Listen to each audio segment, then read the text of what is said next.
Today, the red tide at Levi's is going to shake. We've got a roster battle-tested by injuries, a bold plan on the call sheet, and back-channel chatter that could redefine the stretch run. A high-impact defensive addition is on the radar. A move involving a major receiver could unlock cap space, and the next matchup sends a direct message about leadership and identity. There's a twist at the most critical spot on offense, a welcome return, and a perfect opponent to prove a bigger thesis. You won't believe what we've got today, so grab a seat, smash that like button, and let's dive straight into the news. First, take a breath, faithful. The 49ers are 5-2 in a year when the injury report turned into a main character. Nick Bosa is out with a torn ligament, Fred Warner is sidelined by an ankle, and the fight-first identity still holds. George Kittle's Week 7 return looked like the beginning of stabilization, but hold this. Brock Purdy has been ruled out against the Texans because of turf toe, and Ricky Pearsall won't play either while he rehabs his knee.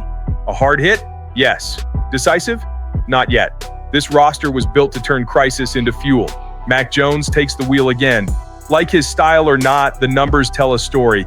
5 starts, 4 wins, 1,404 passing yards, 6 touchdowns, 4 interceptions. Not perfect, but clutch on third down and cool when the heat closes in. The challenge is producing without a fully healthy receiver room. Pearsall will miss a 4th straight game after the Week 4 sprain.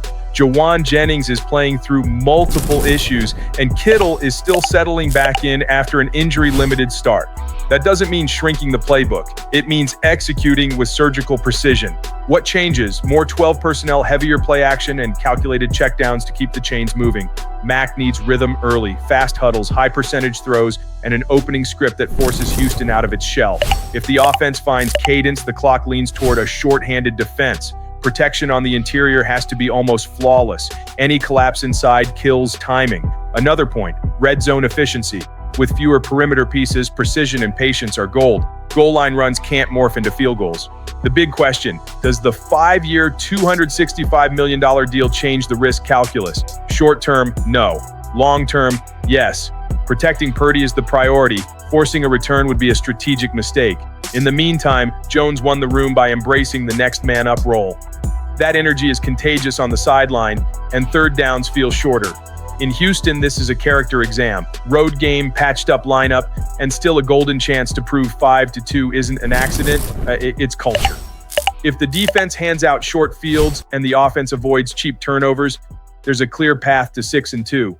And there's a wrinkle in the passing script that could catch Houston off guard early. And that wasn't even the most shocking part of the day.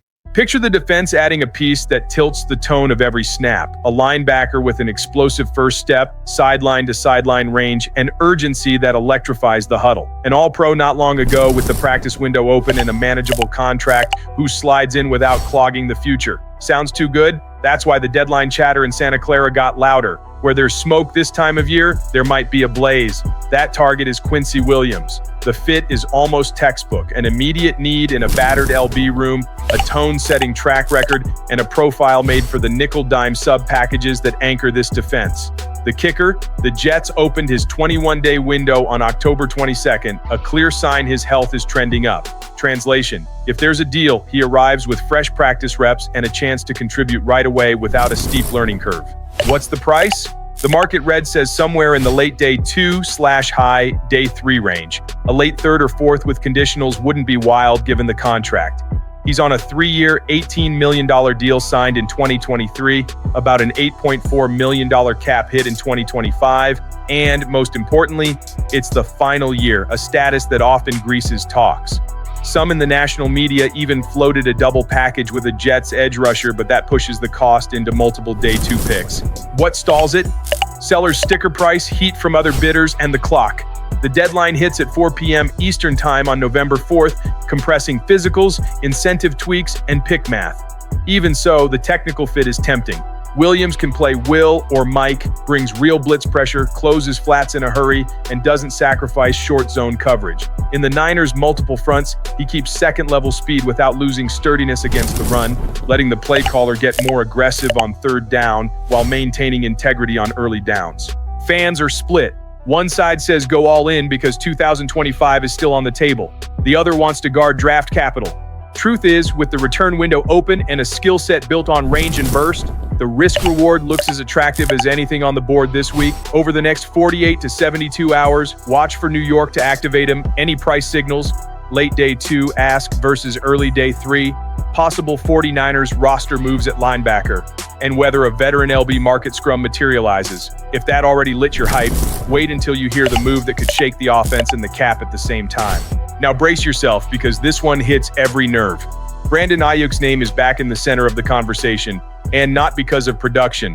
The wideout signed a 4-year, $120 million deal in 2023, then suffered a major knee injury in 2024, and the team has stayed vague on a return timeline. Around the league, there's chatter about clearing cap while boosting the defense, and guess who looks like the ideal partner? The Houston Texans. The Texans are 2-4, stuck on offense, with CJ Stroud looking boxed in by a rigid structure. Their defense, though, is elite, best in points allowed. That mix sets up a trade pathway. They need a weapon. The 49ers need to rebalance the roster. The idea: send Ayuk to Houston and bring back a key defender who can help fill Fred Warner's void. The most talked about name in a potential swap is a familiar face: Azeez Al-Shaair. Remember him? Developed in Shanahan's system alongside Warner and Dre Greenlaw, he knows the language cold. He's logged 38 tackles and a forced fumble in 6 games for the Texans, bringing urgency, quick diagnosis, and identity. A reunion would be symbolic and functional. He could plug an immediate hole at the heart of the defense, while young backers like Tatum Bethune and D. Winters stay in rotational roles without overload. There's also the financial lever. Moving Ayuk would cut a heavy contract, opening space to reinforce critical areas before the window closes. With Kittle back, Pearsall progressing, and Kendrick Bourne syncing with Mac Jones, the staff believes the receiver room can stay productive without number 11. The emotional risk is real. Ayuk was viewed as a franchise cornerstone, but the cold roster math argues for pragmatism. If it happens, it changes the team's competitive tier. It's a high-impact swing that signals long-view conviction amid turbulence. Rebuild the defense and lighten the cap in one move. That's the sort of decision that separates reactors from contenders in January.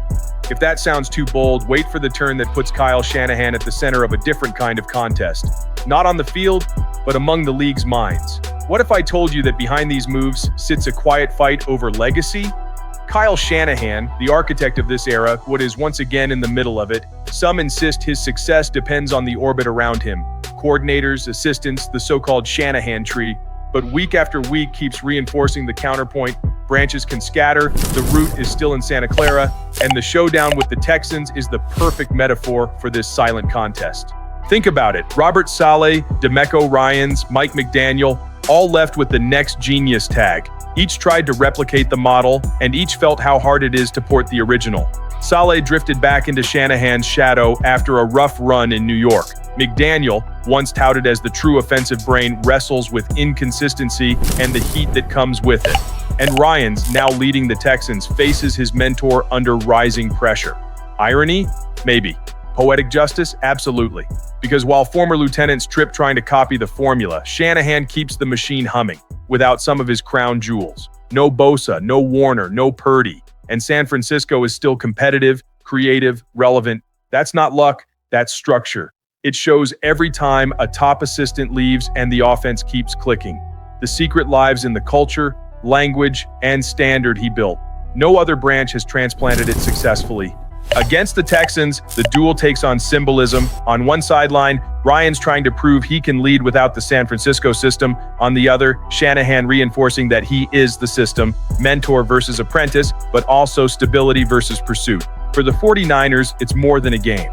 It's a reminder of how rare it is to have a coach who transcends attrition and adversity. Others chase the blueprint. The original keeps writing chapters everyone wants to decode. That's why each win carries twice the weight on the scoreboard and in the narrative. When the ball kicks in Houston, it won't be just about points or yards. It will be another chance to prove the mind behind the red and gold still sets the league's tempo. And after all that, how can you not wonder what's next? So here's where we land, faithful. Even with Bosa and Warner out, with Purdy and Pearsall sidelined for Houston, this roster keeps showing that culture beats chaos. The Quincy Williams possibility is real, and a smart Ayuk maneuver could free cap and add depth without losing identity. The Texans matchup becomes a showcase for what Shanahan built: resilience, adjustments, and leadership that outlast any storm. Now I want to hear you. Would you go all in for the LB or protect those picks? Subscribe, hit like, share this with a fellow Niner, and let's own the comments. Sunday is a real test.